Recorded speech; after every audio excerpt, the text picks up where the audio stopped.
Hey, what's up, everybody? What's up, everybody? It's your boy Chris. It's your boy Chris. It's another amazing episode of Financipation. This channel is all about making money. It's all about saving money. It's all about building generational wealth. And it's all about financially emancipating yourself from generational poverty. On this channel, everybody, I teach you 6 figures worth of financial and investment knowledge for free here on YouTube. And this is the type of things and the type of stuff that people spend hundreds of thousands of dollars to learn in business school. And I'm giving it to you for free. Okay. So for this particular podcast, everyone, we're going to talk about 16 ways to create generational wealth. Step number 1, invest in what I call the 3 pillars of success. Slow and steady wins the race, people. If you put $21,000 every year into your 401k, at the time I'm recording this, you can put $21,000 in your 401k. If you put $21,000 every year into your 401k, you put $6,000 every year into your Roth IRA, and you're married and you're married and you put $7,200 every year into your HSA account, or you're single and you put $3,600 every year into your HSA account, you will literally be a millionaire in less than 10 years. Think about that for a minute. So if you max out your 401k, max out your Roth IRA, and max out your HSA every year, you are almost guaranteed to be a millionaire in 10 years. At the end of the day, there is no reason why a person who is making $50,000 a year in America cannot retire a millionaire. Slow and steady wins the race, people. So every year, try to max out as many of the 3 pillars or as many of your retirement accounts as possible. Step number 2, buy doors. So think of it like this, everybody. A house, that's one door. If you buy property, basically rehab that property, refinance that property, and then rent that property to someone else.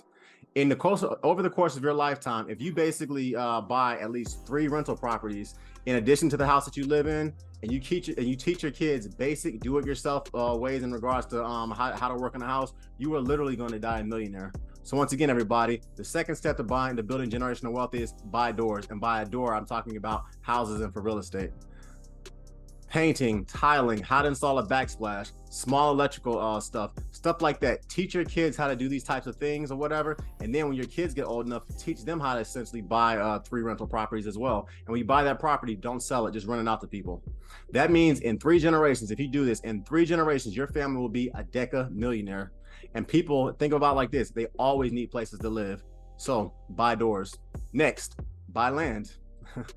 God, he makes more people. He does not make more land.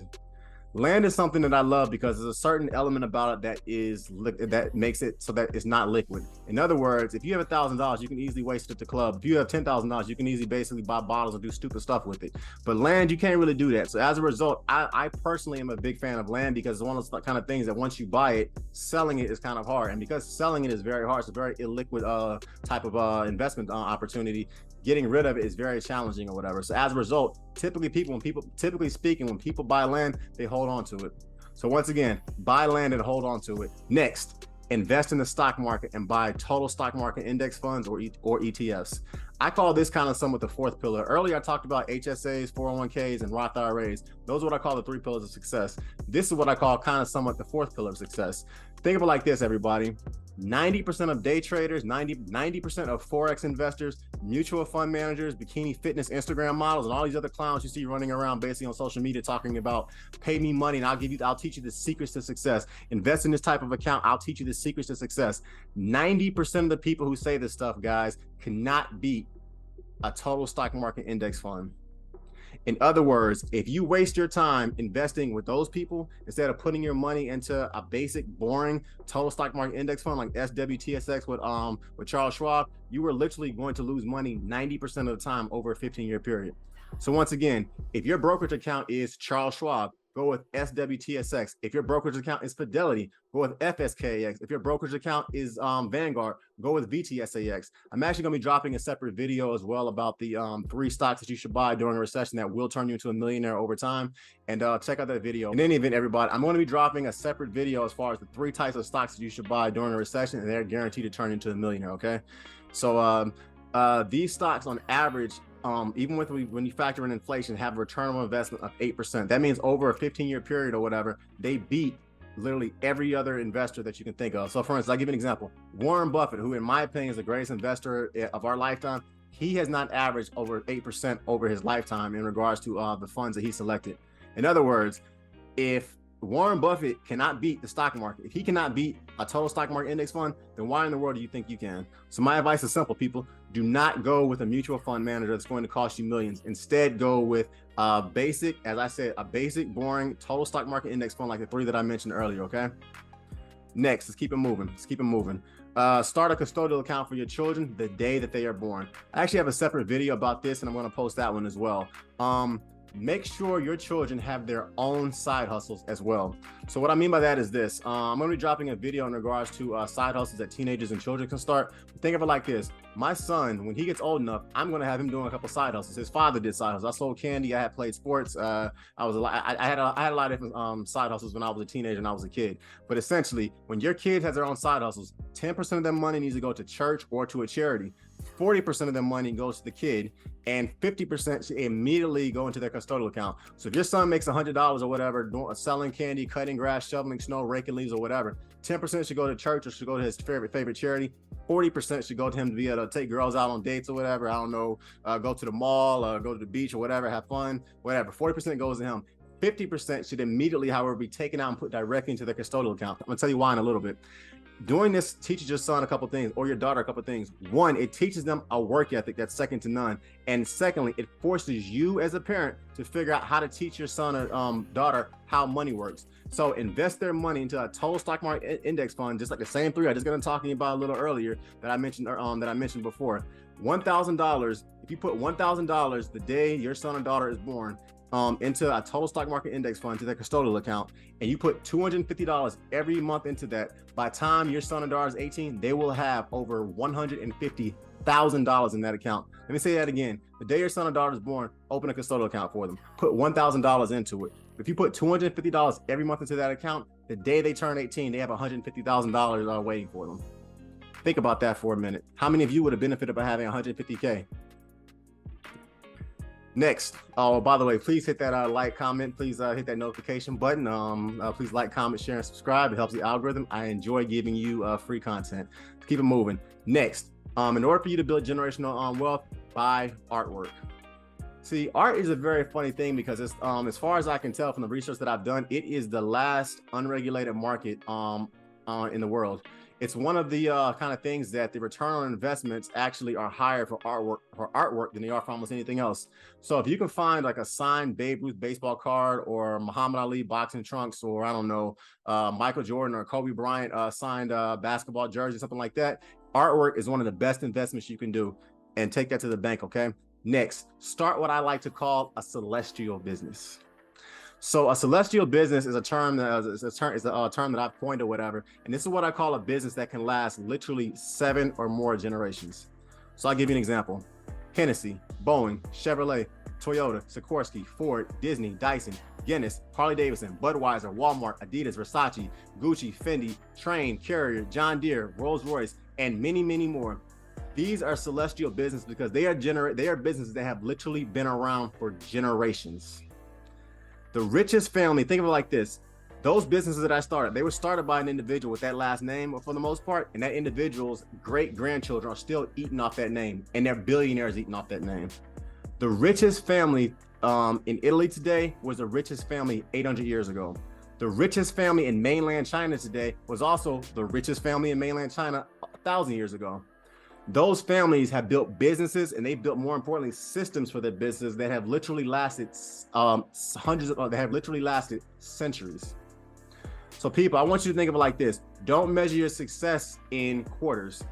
Don't measure your financial statements or whatever and your profitability in months. Measure them things in generations. That's how the richest people do it. They build what I call a celestial business. Walmart, once again, Train, Budweiser, Gucci, Versace, Dyson, Toyota. These businesses have been around for centuries, and they're still caking. So don't measure, once again, people, don't measure success in quarters, measure in generations. And also, on a side note, I want you to compare those businesses to, say, I don't know, TikTokers, social media influencers, professional athletes, models, OnlyFans models, whatever you want to call those people, entertainers, whatever, country music singers, entertainment rappers, whoever. Compare the celestial businesses to those other businesses that I just got done naming, the ones that only last 1 generation, if that. So basically, people, those businesses don't last more than 1 generation, but celestial business, they can last literally 7 or more generations. Next, minimize taxes legally. I'll be dropping a podcast very soon on how to do this, and I'll go into more detail with it there. But I'll say it to you like this, everybody. First and foremost, everyone, especially my 9-to-5ers, you need to go out here and start a business. So go to www.legalzoom.com, incorporate and start a business, okay? And for great businesses to start or whatever for under $100, I also have another video that should be popping up as well. And for $100, I talk about different types of businesses that you can start for less than a C note. So with that, I want you to also, when it comes to minimizing and legally paying your taxes and minimizing the amount of tax that you have to pay, you should also pay your children a salary instead of an allowance. You should also pay your children for the intellectual property rights that they essentially have for your business. So teach your children how to easily start a business. Once again, everybody, it is easier to start a business than it is to fill out a resume. Think about that for a minute. You should also write off all your business expenses. Now, these are all types of things that you can do once you start a business. So basically, people figure out a way to legally minimize the amount of taxes. And then lastly, I talked about the 3 pillars earlier or whatever. The more money you invest in your 401k, your Roth IRA, and your HSA, generally speaking, the less money you're gonna pay in taxes. So for instance, if you make $100,000 a year, right, and you put $30,000 total over your 401k, your Roth IRA, and your HSA account, that means the government is only going to tax you on $70,000. Why? Because 30,000 of that you put in there is basically money that you can deduct for your taxes. Next, mentor your children to be financially literate teenagers and young adults. Make sure you watch great financial podcasts like Financipation, where I teach you how to become financially literate for free, okay? So you need to mentor your children to be financially literate kids and financially literate teenagers. Make sure they watch great free financial content like here on Financipation. Mentor your children to get a good education. Mentor your children to take over the family business. Mentor your sons to marry good women. Mentor your sons and teach them which women to avoid. Mentor your daughters on the types of men to avoid. Mentor your daughters on types of men to attract. Less than 30% of businesses people make it past the first generation. And one reason why I truly believe that is because a lot of parents who basically start businesses don't mentor their children how to actually run that business. And on a side note, I'll say this, to all my fathers that are watching out there, keep this in mind. You are an example to the type of man that your daughter is going to marry. So be a good father, okay? Next, never stop working. So I did a little bit of research on this, and it's kind of interesting because there is no word in the Jewish language where the term retirement is actually talked about positively. There's also no mention really in the Bible of people positively talking about retirement. And I also read and studied in the Quran, and there's no mention of the word retirement either kind of in there as well. At least it's not talked about positively. It's really interesting. I find it kind of interesting that in all 3 of the world's great religions, the word retirement is almost nowhere to be found. I find it kind of interesting. And I'll say this, I am not saying you should be working 80 hours a week when you're 65. I don't believe in that. To me, that's crazy. But no matter how much money you make or how much money you have, you should always have some form of passive income coming in. I'll be dropping a video on different types of passive income that my wife and I have been using and things of that nature. And essentially, people, you want to get to a point where you're making just as much money when you sleep as when you're awake. And the best way to do that is essentially to build businesses and to build systems in place that are working while you're asleep. In other words, e-products, things of that nature. I'll be dropping a video about that, as I said, later on. Next, perpetually compound your wealth and never stop learning. Einstein said it best, that compound interest is the 8th wonder in the world. If you start investing early in your life, you can perpetually create wealth. The average millionaire reads 52 books a year. The average American reads 1 book per year. Think about that for a minute. Parenting advice, dating advice, the types of women to avoid, the types of careers to avoid, how to find the proverbial fountain of youth. All of this stuff can be found in books, people.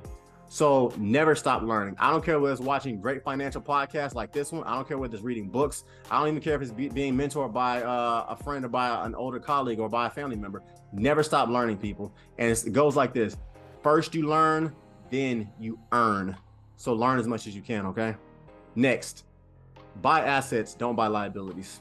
This one is pretty cut and dry, but in general, if you're trying to build your generational wealth, you should buy assets that appreciate over time and avoid liabilities. So I talked about buying artwork. Artwork is a great asset. I talked about buying houses and land. Houses and land are great assets or whatever. I talked about buying stock options. Those are great assets or whatever.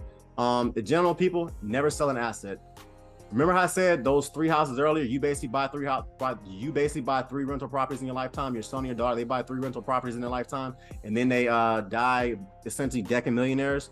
due to the amount of rent that's going to come in from them. People, it's like this. Don't sell assets, okay? Borrowed money does not get taxed. Sold assets get taxed. So essentially, buy assets and hold on to them. It's a financial money hack that kind of works the world over. Next, instill in your children a great work ethic. Instill in them that hard work is their best friend, and regardless of the career they want to go into, whether it's white collar, science, technology, engineering, math, healthcare, law, or finance, whether it's a blue collar, police officer, Marine, construction worker, construction manager, whatever, whether it's being an entrepreneur, whatever it is, instilling your children the fact that they need to work hard and they need to work smart. And on top of that, instilling them to never, ever be average. I don't care what it is, regardless what they do, teach them to be the best possible version of themselves in that role. And it's kind of crazy because from my experience or whatever working, the only thing worse than being around a very lazy person who does not want to work is being around an obnoxious trust fund baby who never had to work. So mentor your children to have a great work ethic and teach them how to work hard and to work smart. Next, the next step in building generational wealth is to get a will. Unless your name is Enoch, Moses, or Jesus, you are going to die. Simple as that. And I want you to watch my other video where I talk about the importance of having a will. If you want to avoid the inheritance tax, here in America, that inheritance tax can be as low as 20% or as high as 40%. In Europe, I believe it's as high as 45%, if I remember correctly. Your legacy, people, is going to be determined by who gets your money. And at the end of the day, you want to make sure that the people you actually love, you actually care about, are going to get your money. Your legacy is going to be determined by that. And on top of that, if you really kind of sit back and think about it, your legacy is actually kind of going to be determined by your grandchildren. This is what I mean by that. Your children, if you have them in your 30s, are probably going to be in your 40s or 50s, probably in their 50s or 60s or whatever, when it's time for you to die. That means your grandchildren are probably going to be in their 20s or 30s. If that's the case, your will actually is not, in my opinion, for your children. It's going to be for your grandchildren, because with your children, you get a firsthand account about kind of to some extent what they do with their lives. You literally get to watch them, probably, God willing, from 0 to 50 or 0 to 60 or however long you're going to be on this planet after you have them. Your grandkids, however, it's a little different for them. They're the third generation. So with them, you don't have a chance to mentor them nearly the way that you had a chance to mentor your children. So as a result, you need to do a very good job mentoring your kids, because your generational wealth and your generational legacy is going to be determined by your grandchildren and not necessarily by your kids. Next, as I said this a little earlier, your grandchildren are going to feel the repercussions of what you do today. As a result, people, in my opinion, you need to be going on retreats with your children. You should spend at least one day a week spending lots of time with them. You should go on retreats with your grandchildren. And at the end of the day, I've noticed this, regardless of your religion, regardless of the color of your skin, regardless of the culture that you grow up in, kids, from what I can see, they don't care about dad's dime. They care about dad's time. In other words, kids don't care how much money Papa makes. They don't care how much money their parents make. They want to basically see, does my mom or my dad love me? How much time do they spend with me? So as a result, as a father, as a mother, anybody listening to this, you need to spend as much time with your family and teach them more than just your Santa Claus, and teach them to love you for who you are and not just for your wallet, okay? And lastly, finally, this is the one that, in my opinion, is arguably the greatest indicator of your generational wealth. And I think it's kind of the one that we actually spend the least amount of time thinking and talking about. But in my opinion, it has more to do with your financial success, and more importantly, it has more to do with your emotional and mental success and happiness than anything else. You need to marry the right person. I want you to watch my video on 16 signs of a low-value woman, okay?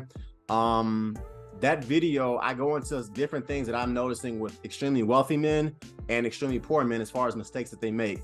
Additionally, I want you to watch my video, 16 signs of a high-value woman.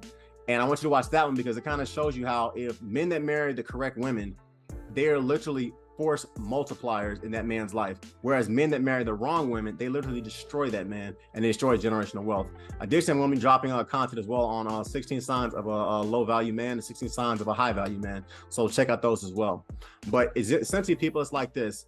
Alimony, child support, and marrying the wrong woman can literally cost you 60% of the things you spent your entire life working on. So all my men out here, you marry the wrong woman or whatever, and you marry her for the wrong reasons, and it doesn't go the way you want it to go, literally immediately 40 to 60% of your money is gone.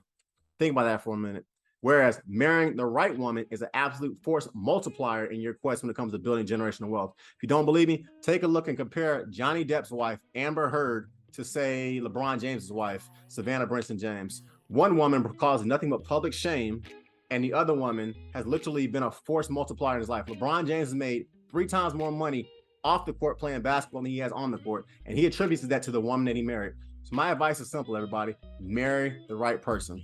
If your kids don't start off better than you did, to some extent, that means you failed as a parent. And one of the best things that a person can do when it comes to building generational wealth and raising their children properly is to marry the right woman. So that, everybody, this channel, Financipation, is all about making money. It's all about saving money. It's all about building generational wealth. And it's all about financially emancipating yourself from generational poverty. Please follow me on Instagram at @thereal_Financipation. You can follow me on my Facebook channel as well, Financipation. And check out some of my digital, my e-products below as well, okay? I also have a financial blog that's going to be coming out very soon. And please hit that like button. Please share the video. Please comment. And please subscribe, okay? And I look forward to hearing from you guys. Take it easy, everybody. Have a good one. Peace.